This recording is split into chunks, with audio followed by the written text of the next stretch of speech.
Assalamualaikum warahmatullahi wabarakatuh. Selamat siang semuanya. Yang terhormat Bapak Woni dan teman-teman sekalian, pada kesempatan kali ini, kami dari kelompok 3 kelas A2 akan mempresentasikan tentang hasil proyek kami dengan based learning dengan tema pengembangan sumber daya manusia berkelanjutan yang kami terapkan pada studi kasus di BSU Azalea.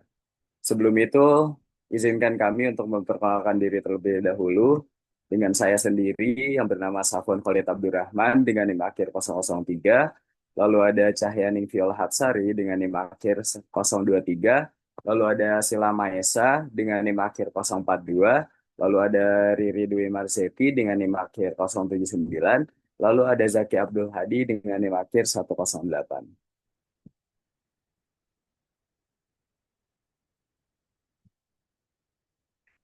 Nah, dimulai dari latar belakang, BSU Azalea ini adalah bank sampah yang mengelola sampah organik dari warga. Namun saat ini BSU ini masih menghadapi beberapa kendala, seperti sampah yang masih masuk banyak yang belum begitu terpilah, lalu ada masyarakat yang belum tahu bahwa standar pemilahan sampah, lalu belum adanya SOP yang jelas dan pembagian tugas SDM yang masih belum terstruktur. Hingga saat ini kondisi ini membuat proses kerja kurang efisien dan sering menimbulkan kesalahan dalam pemilahan sampah. Nah, untuk tujuan dari program kami adalah yang pertama meningkatkan kemampuan SDM BSU, lalu meningkatkan pemahaman masyarakat terkait pemilahan sampah, lalu menciptakan alur kerja yang lebih efisien, serta mengurangi sampah kotor yang tercampur yang masuk ke dalam BSU. Dengan demikian, operasional BSU bisa berjalan dengan rapi dan terarah.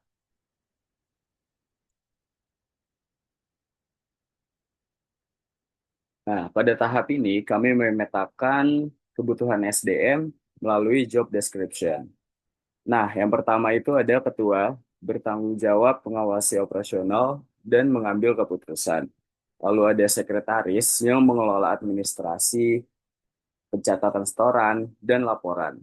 Lalu ada bendahara yang mengatur keuangan dan transaksi. Lalu yang terakhir tentunya ada anggota, dan di BSU Azalea ini memiliki 4 anggota yang akan melaksanakan kerja lapangan seperti layanan setoran, penimbangan, pemilahan lanjutan, dan penataan gudang. Job description ini bisa menjadi dasar untuk kita menyusun struktur kerja yang lebih efisien.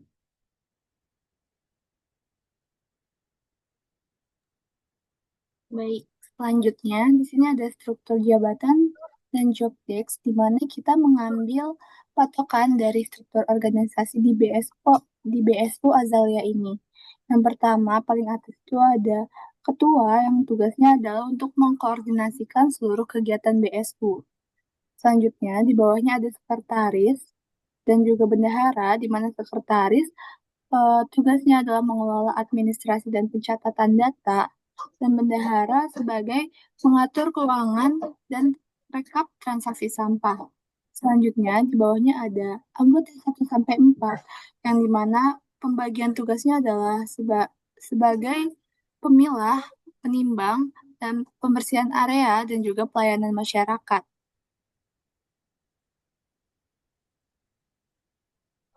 Nah, di sini ada analisis pekerjaan.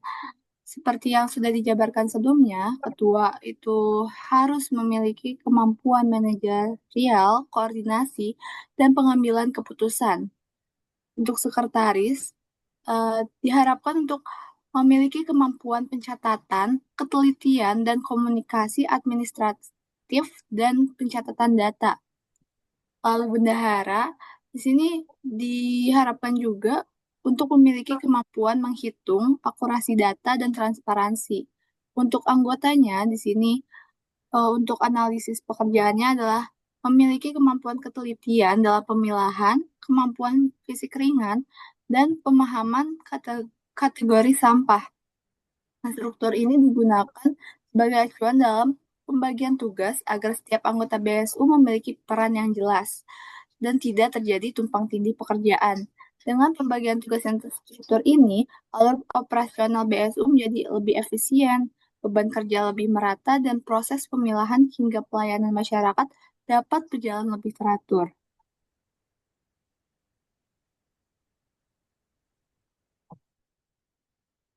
Selanjutnya di sini ada desain pelatihan, di mana pelatihan dirancang untuk meningkatkan keterampilan SDM dan pemahaman masyarakat.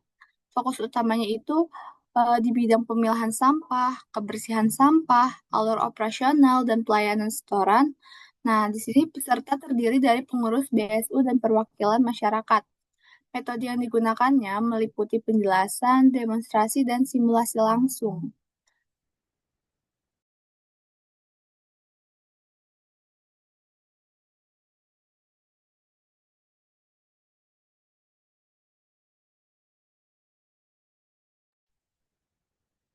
Oke, selanjutnya masuk ke materi pelatihan SDM.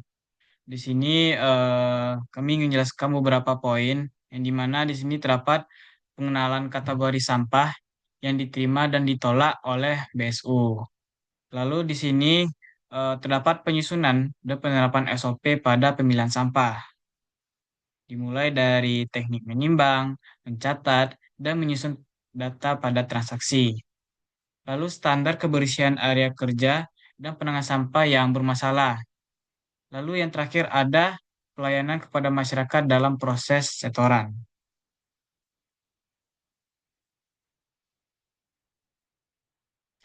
Untuk selanjutnya pada materi pelatihan masyarakat. Di sini pentingnya pemilihan sampah dari rumah untuk membantu BSU bekerja lebih efisien dengan cara yaitu memisahkan sampah antara organik, anorganik, dan residu. Contohnya, pada sampah yang dapat disetor dan yang tidak disetor di BSU ini. Dengan cara membersihkan sampah sebelum disetor agar sesuai standar.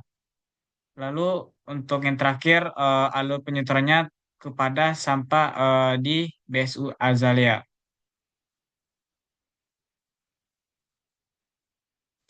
Untuk media dan alat pelatihannya, itu menggunakan contoh sampah bersih dan kotor sebagai perbandingan. Lalu ada timbangan digital, ada karung pemilahan, sarung tangan dan masker, lalu ada label kategori pada tiap-tiap sampahnya.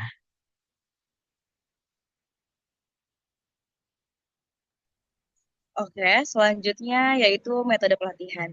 Metode pelatihan yang kita gunain ini ada 6 tahapan. Yang pertama itu ada sosialisasi, di mana sebelum kita melakukan praktek langsung, kita melakukan sosialisasi terlebih dahulu, seperti pemaparan materi, bagaimana sampah yang diterima oleh BSU dan sampah yang ditolak oleh BSU, kemudian bagaimana cara memilah yang baik, sehingga nantinya sampah yang disetor sudah dalam keadaan yang bersih. Kemudian yang kedua adanya demonstrasi, secara langsung kita menunjukkan bagaimana sampah sampah tersebut harus dipilah agar diterima oleh BSU itu sendiri. Kemudian yang ketiga ada simulasi. Simulasi kita melakukan praktek langsung bagaimana alur penyetoran sampah dari mulai penimbangan, pencatatan, sehingga masuk ke buku tabungan itu sendiri. Kemudian yang keempat ada praktik bagaimana cara memilah sampah. Yang kelima ada diskusi, tanya jawab antara masyarakat dan juga pemateri. Kemudian yang keenam ada penyusunan SOP, di mana sesuai dengan permasalahan yang tadi bahwa tidak adanya SOP sehingga masyarakat juga tidak mengetahui bagaimana mereka harus menyetor sampah sesuai dengan aturannya. Untuk itu dilakukanlah penyusunan SOP yang benar dan juga baik.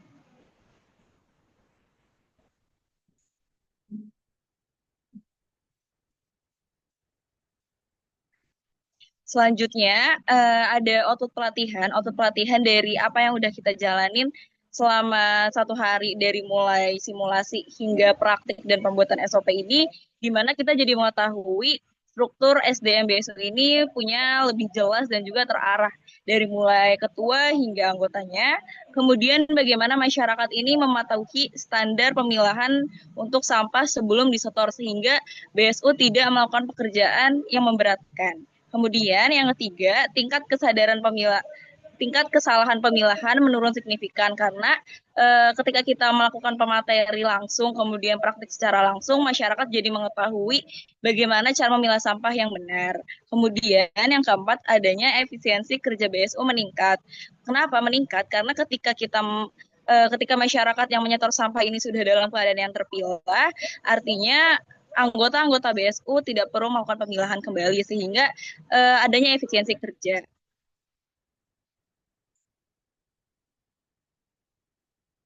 Nah, setelah kita melakukan sosialisasi, praktek, kemudian ada outputnya, ada pun instrumen evaluasi yang kami lakukan.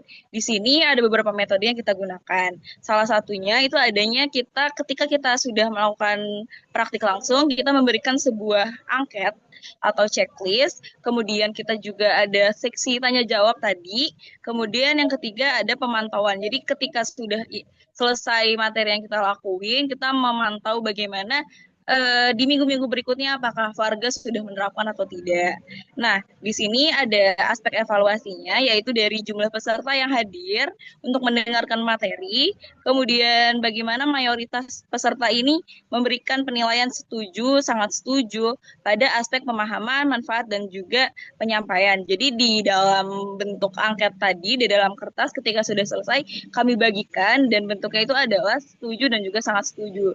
Dan sebagian dari masyarakat mengisinya adalah setuju sampai sangat setuju. Kemudian adanya dampak langsung yang terlihat dari meningkatnya kualitas sampah yang disetor dan juga penurunan sampah tercampur. Kemudian ada beberapa evaluasi juga bagi SDM BSU dan juga evaluasi masyarakat. Nah, untuk evaluasi SDM BSU sendiri ini bagaimana dari mulai tadi dengan adanya simulasi tadi, adanya ketelitian dan juga kecepatan saat menimbang. Kemudian ada pun ketepatan dalam pencatatan tabungan sampah. Kemudian adanya kesesuaian pemilahan dengan standar BSU dan juga yang terakhir adanya kepatuhan terhadap SOP yang sudah kami buat sebelumnya. Kemudian kalau untuk masyarakatnya sendiri ini, gimana masyarakatnya ini bisa memilah sampah sesuai dengan kategorinya dari mulai sampah botol plastik, sampah kaleng, dan lain sebagainya. Kemudian bagaimana mereka menyetor sampah dalam keadaan bersih, kemudian bagaimana mereka menyesuaikan aturan dan juga jenis sampah yang diterima oleh BSU, dan yang terakhir adalah ketaatan terhadap jadwal layanan BSU yang dimana BSU sendiri ini sesuai di hari Rabu dari jam 10 sampai jam 1. Jadi masyarakat ini mulai datang sesuai dengan waktu yang telah ditentukan. Seperti itu.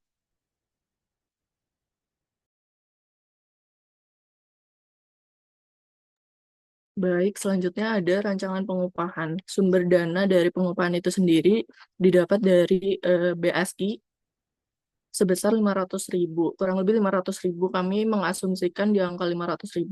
Dengan dipotong pembayaran ke nasabah sebesar 200.000, lalu sisa untuk mengurus BSU sebesar 300.000. Dana 300.000 inilah yang dibagikan kepada seluruh pengurus berdasarkan bobot tugas. Pada tabel berikut ini terdiri kolom yaitu jabatan, bobot, rumus perhitungan, dan total insentif. Untuk jabatan itu sendiri terdiri dari ketua, sekretaris, bendahara, anggota 1, anggota 2, anggota 3, dan anggota 4. Untuk bobot itu sendiri didapat dari beban kerja dan tanggung jawab yang dilakukan oleh setiap pengurus. Untuk rumus perhitungannya itu sendiri didapat dari nilai desimal dari bobot dikali dengan sisa untuk pengurus BSU sebesar 300.000. Lalu ada total insentif, yaitu uang yang didapat oleh setiap pengurus. Untuk ketuanya sendiri mendapatkan insentif sebesar 60.000, sekretaris sebesar 30.000, bendahara sebesar 45.000, anggota 1, anggota 2, dan anggota 3 sebesar 45.000, dan anggota 4 sebesar 30.000. Selanjutnya ada kesimpulan. Pada bagian kesimpulan ini, kami berharap bahwa pelatihan yang telah dilakukan berhasil meningkatkan kapasitas sumber daya manusia dan pemahaman masyarakat di BSU Azalea ini. Lalu proses pemilahan sampah menjadi lebih rapi dan efisien. Dari proses pemilahan tersebut, maka didapat beban kerja BSU berkurang karena kualitas sampah yang disetor itu meningkat. Lalu struktur organisasi dan alur kerja BSU menjadi lebih jelas, Dan yang terakhir, BSU Azalea semakin siap menjadi unit pengelola sampah yang berkelanjutan. Sekian presentasi PJBL dari kelompok 3. Kurang lebihnya mohon maaf. Saya tutup. Wassalamualaikum warahmatullahi wabarakatuh.